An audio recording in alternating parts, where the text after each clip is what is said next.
தமிழ்நாட்டில் மதுவிலக்கை மீண்டும் அமல்படுத்த வேண்டும் என்றும் டாஸ்மாக் செயல்பாட்டை உடனடியாக நிறுத்த வேண்டும் என்றும் தமிழ்நாடு காங்கிரஸ் கமிட்டி மாநில பொதுச் செயலாளர் கணபதி சிவக்குமார் வலியுறுத்தியுள்ளார்.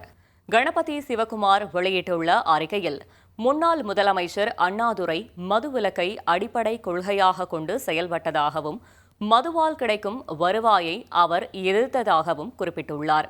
அண்ணாதுரையின் மறைவிற்கு பிறகு பொறுப்பேற்றவர்கள் மதுவிலக்கு கொள்கையை தொடரவில்லை என்றும், பல்வேறு தரப்பினரின் எதிர்ப்பையும் மீறி மதுவிலக்கு நீக்கப்பட்டதாகவும் அவர் விமர்சித்துள்ளார். மேலும் மதுபான விற்பனை அரசின் முக்கிய வருவாய் என கூறப்பட்ட நிலையில் கடந்த ஆட்சியில் டாஸ்மாக் நிறுவனமே நட்டத்தில் இயங்குவதாக கணக்குகள் வெளியிடப்பட்டதையும் அவர் சுட்டிக்காட்டியுள்ளார். அரசிற்கு வருவாய் இல்லாத நிலையிலும் பொதுமக்களுக்கு தேவையில்லாத நிலையிலும் டாஸ்மாக் தொடர்ந்து செயல்பட்டு வருவதாக குற்றஞ்சாட்டியுள்ள அவர், மதுபான விற்பனையை உடனடியாக நிறுத்திவிட்டு தமிழ்நாட்டில் முழுமையான மதுவிலக்கை அமல்படுத்த அரசு தீவிர நடவடிக்கை எடுக்க வேண்டும் என தனது அறிக்கையில் வலியுறுத்தியுள்ளார். இனி செல்லும் இடமெல்லாம் செய்தி. தந்தி டிவியின் வாட்ஸ்அப் சேனலை ஃபாலோ பண்ணினா செல்ல இருக்கும் இடமெல்லாம் செய்தி.